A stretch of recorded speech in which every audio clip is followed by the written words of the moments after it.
Halo guys, balik lagi dalam channel gua. Guys, untuk video gua hari ini, gua bakal ngebahas kasus pembunuhan ibu dan anak yang terjadi di daerah Nusa Tenggara Timur. Sempat menjadi misteri siapa pelaku dari pembunuhan ini. Namun akhirnya kasus pembunuhan ini pun dapat terungkap. Bagaimana kasus pembunuhan ini terjadi dan gimana kronologi awal terungkapnya kasus ini? Yuk, mari kita simak videonya.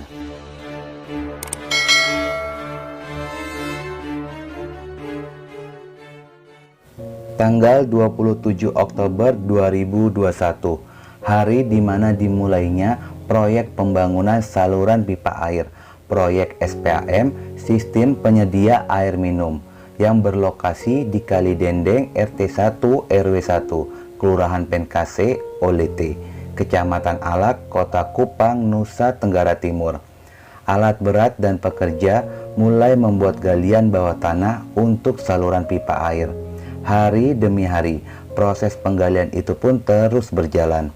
Hingga Sabtu tanggal 30 Oktober 2021 pada sore harinya, operator ekskavator Obed Negu Benu berusia 29 tahun terus melakukan penggalian sambil dibantu oleh seorang kondektur ekskavator bernama Leonard Toto berusia 21 tahun. Pada saat Benu melakukan penggalian menggunakan bucket ekskavator, saat runtuhan tanah galian itu turun, terlihat adanya bungkusan keluar dari dalam tanah di sebelah lubang galian dan mengeluarkan bau busuk. Toto pun segera melakukan pengecekan bungkusan itu dan melaporkan jika bungkusan itu adalah bangkai anjing. Toto pun diperintahkan untuk mengeluarkan bungkusan itu untuk dipindahkan menggunakan ekskavator. Saat sedang digali oleh Toto, bungkusan itu pun terjatuh ke dalam lubang galian saat akan diangkut oleh bucket ekskavator. Terlihatlah keluar kaki manusia dari dalam bungkusan itu. Penemuan itu pun segera dilaporkan kepada penanggung jawab proyek, lalu segera menghubungi pihak kepolisian. Saat polisi datang dan melakukan evakuasi, baru diketahui jika di dalam bungkusan itu terdapat dua mayat, yaitu satu mayat wanita dan bayi laki-laki berusia 10 bulan. Di tempat kejadian perkara, polisi pun menemukan topi, celana, dan buku anak kecil. Kedua mayat itu pun segera dibawa ke Rumah Sakit Bayangkara Titus Uli. Pada awalnya, pihak kepolisian pun sangat kesulitan untuk mengungkap identitas kedua jenazah karena telah membusuk sehingga tidak mendapatkannya adanya sidik jari. Dr. Edi Hasibuan memastikan sesuai hasil otopsi, kedua korban meninggal dunia karena gangguan pernafasan dan tanda pembengkakan terhadap korban. Korban wanita pun terdapat bekas luka di bagian kepala akibat terjadinya kekerasan benda tumpul. Memastikan kalau kedua korban ini meninggal dunia karena gangguan pernafasan karena adanya bekas cekikan pada leher. Diduga keras korban meninggal dunia akibat tersumbat saluran pernafasan akibat dibekap. Latar belakang korban itu sendiri, yang pertama, korban anak bayi laki-laki berusia 10 bulan yang bernama Lail Makabe. Dia merupakan anak dari korban wanita yang ditemukan secara bersamaan.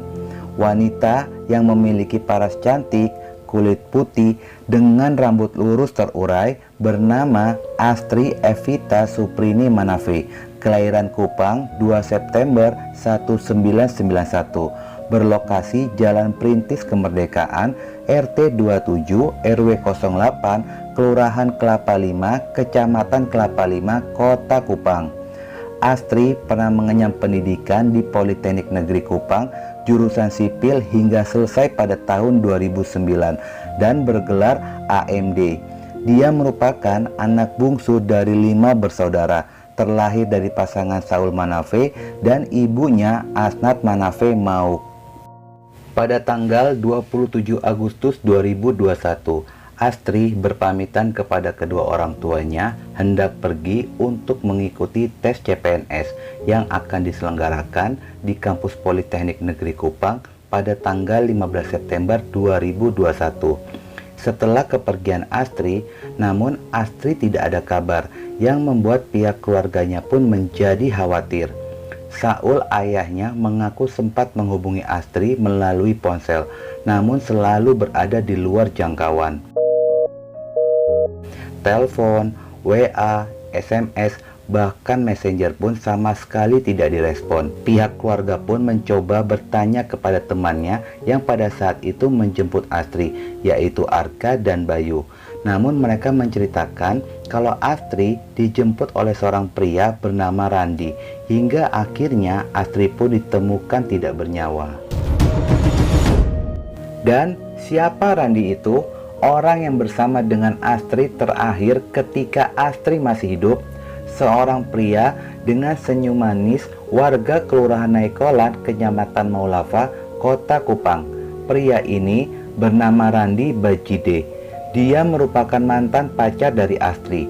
Hubungan mereka terjalin selama 14 tahun sejak masih duduk di bangku SMA.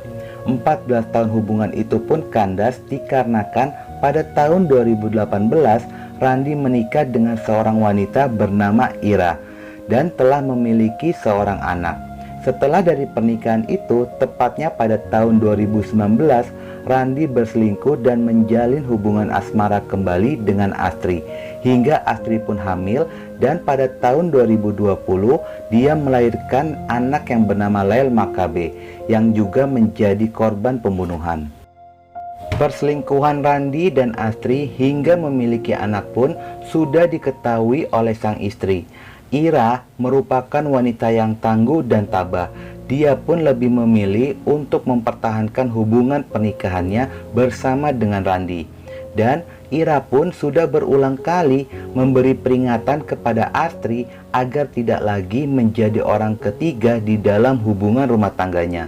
Namun ikatan cinta antara Randi dan Astri sangat kuat karena hubungan pacaran mereka telah terjalin sejak duduk di bangku SMA. Kasus pembunuhan ini banyak menyita perhatian publik dan mendesak pihak kepolisian untuk mengungkap siapa pelaku dari pembunuhan ini. Walaupun saat terakhir Astri bersama dengan Randi, namun polisi bersikap hati-hati step by step melakukan penyelidikan. Banyak saksi yang diperiksa oleh pihak kepolisian, termasuk Randi dan juga istrinya. Terlebih ada chattingan antara istrinya Randi dan korban. Hingga akhirnya pada jam 12 siang hari Kamis tanggal 2 Desember 2021, Randi datang ke Polda NTT bersama dengan kerabatnya yang juga anggota kepolisian. Di sanalah Randi mengakui bahwa yang telah melakukan pembunuhan adalah dirinya. Randi yang selama ini sudah beberapa kali diperiksa oleh polisi sebagai saksi, dia menyerahkan diri karena mendapatkan tekanan publik yang menudingnya sebagai dalang di balik kematian ibu dan anak di Kupang.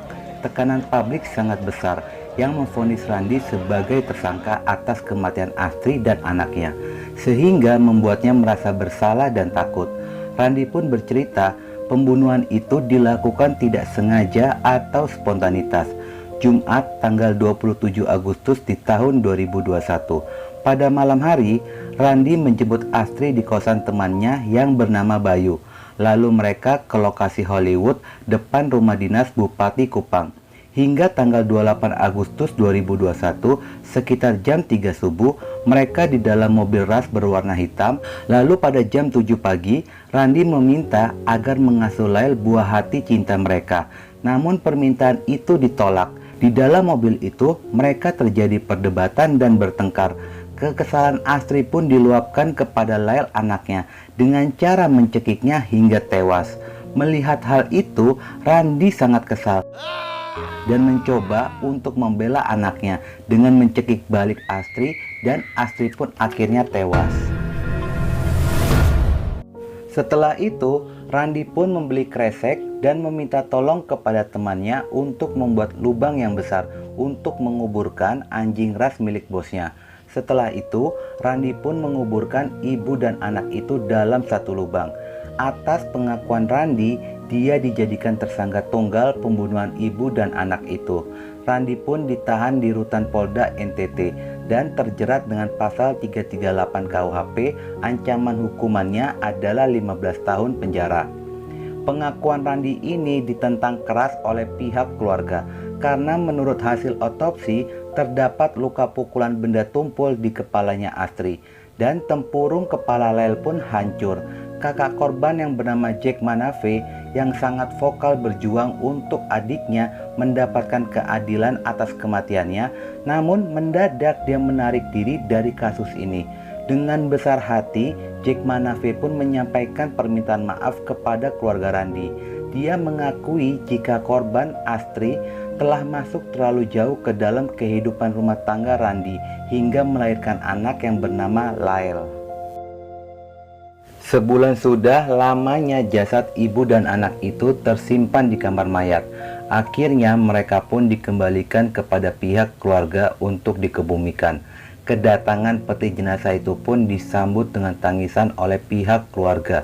Mereka pun berharap Randi mendapatkan vonis yang berat. Banyak yang berpendapat jika Ira, istrinya Randi, terlibat dalam pembunuhan ini.